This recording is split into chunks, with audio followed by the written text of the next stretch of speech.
Ari, Anda kan baru beberapa bulan dioperasi, kemudian Anda memutuskan untuk ke Sumatera dan keliling Sumatera. Boleh tahu dari mana gagasan untuk melakukan perjalanan itu? Nah, kebetulan waktu itu kan setelah cacat sekitar 6 bulan ya, 6 bulan, 7 bulan tuh ya. Iya. Setelah mulai tegap lagi gitu, saya pikir, apa ya, kanker itu kan nggak menyakitkan, nggak menyenangkan. Kenapa saya sekarang punya waktu nggak bersenang-senang melakukan apa yang paling saya sukai? Yang saya sukai sejak kuliah dulu kan jalan-jalan, naik gunung kemana-kemana, keliling Indonesia gitu. Saya mulai lagi, tapi kebetulan waktu itu ada teman yang juga TKI dulu, SMS, dia menikah. Nah, mau menikah di Pariaman, jadi ini satu momen bagi saya untuk keliling Sumatera. Sebelumnya saya sudah coba 2 minggu keliling Kepulauan Madura. Yang kecil, pulau kecil-kecil tuh, Kangean, Sapudi, Sapeken dan sebagainya yang kecil. Dan ternyata latihannya berhasil lah. Jadi itu pemanasan dulu ya, pulau jadi yang kemudian, kecil. Terus kemudian Anda ke Sumatera. Itu. Nah, apa yang Anda lakukan selama dalam perjalanan? Saya menemui beberapa teman, jadi ada 3 teman TKI di Pariaman, kemudian di Tangkan Durian dan di Belang Dalam. Kemudian yang kedua, karena saya kan nggak mapping duluan, jadi ya mapping tapi saya nggak menentukan saya harus ke sini, ikut intuisi aja. Sporadis. Nah, ketika saya dengar Aceh, saya tertarik budaya apa, oh ternyata Gayo kan yang paling menarik nih. Saya ingin lihat Gayo yang sebenarnya seperti apa, jadilah saya ke Takengon kayak gitu. Lalu biayanya bagaimana? Ya, saya kan punya tabungan. Oh, punya tabungan ya. Kalau gitu Pak Hendra harus belajar ini. Belajar menabung dan tidak sombong ya. Tabungan jadi TKI kan lumayan. Lumayan. Oh, itu yang Anda pakai untuk ongkos keliling jalan-jalan tadi ya. Nah, di sini kemudian bukan cuma jalan-jalan, tapi Anda mulai memperhatikan apa yang terjadi di sekitar Anda, di daerah-daerah di mana Anda berada. Termasuk di sini diceritakan tentang kegelisahan Anda, kepedihan Anda, kesedihan Anda melihat perkebunan atau hutan-hutan yang sudah dijadikan kebun sawit. Nah, apa yang Anda lihat dan apa yang membuat Anda sedih? Yang pertama sawit menarik perhatian saya itu kan waktu di Tangkan Durian, di rumah kawan saya yang Emma itu, yang mantan TKI. Sawitnya sudah tua, mereka nggak punya uang untuk membuat pembibitan baru gitu ya. Padahal katanya dulu jaya begitu. Gitu. Ternyata kan untuk pembibitan baru butuh dana banyak kayaknya. Waktu itu sekitar 50 juta per hektar kalau nggak salah.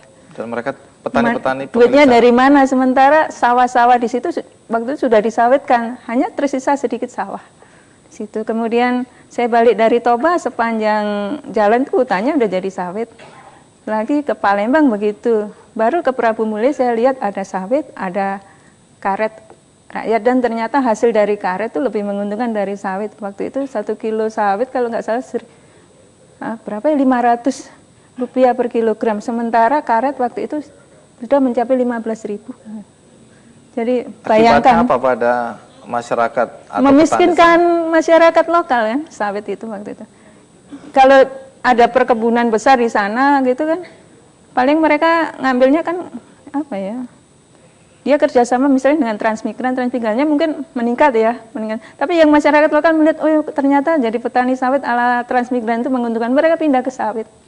Kayak di Kubu kan seperti itu juga. Dan ketika sawit hancur, hancurlah mereka.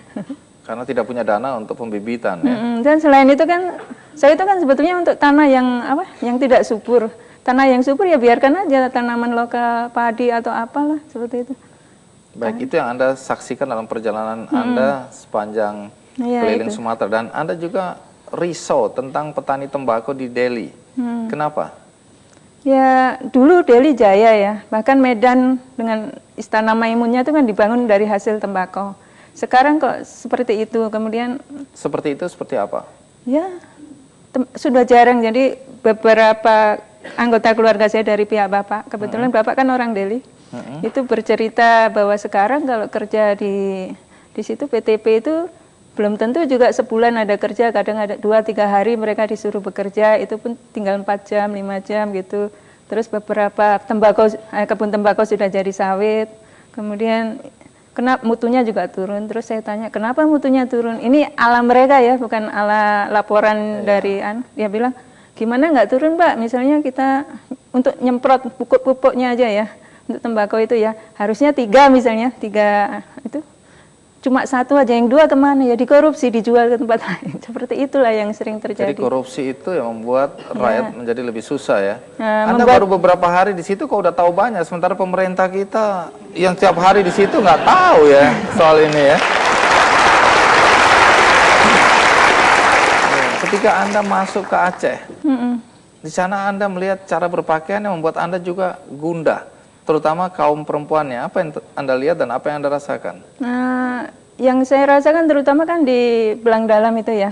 Jadi mereka sebelum saya ke sana, mereka udah bilang, Mbak, kalau ke sini pakai rok, jangan pakai celana jeans. Celana kain nggak apa-apa deh katanya gitu. Terus dia bilang harus pakai hem yang sopan, terus pakai jilbab dan sebagainya. Tapi ketika saya masuk ke sana, jadi ke kampungnya bukan di jalan rayanya gitu. Ketika mau ke sawah atau melihat apa, dia bilang nggak usah pakai jilbab, biasa aja nggak apa-apa kalau cuma di daerah-daerah. Jadi ada banyak paradoks gitu. Anda merasa bahwa kaum perempuan di sana lebih melaksanakan peraturan, tapi bukan memaknai arti dari pakaian. Ya itu baru di situ. Kemudian yang kedua kan antar bis ya dari Medan ke Banda Aceh waktu itu. Kan saya bertemu beberapa orang. Jadi ketika di Aceh naik bis ya kerukupan, tapi begitu lewat udah masuk daerah Sumatera Utara dibuka. Dan itu kawan-kawan saya juga begitu, yang TKI dulu juga begitu, udah masuk udah kerukupan semua, keluar dibuka. Jadi saya tanya kenapa begitu ya? Begitulah Mbak, biar selamat atau biar nggak dicaci masyarakat ya gitu alasannya. Jadi semua apa yang Anda lihat itu Anda tuangkan dalam buku ini ya. Ini kegelisahan Anda sebagai perempuan dan sebagai orang Indonesia dalam 30 hari keliling Sumatera. Ini menarik sekali. Nah, dari semua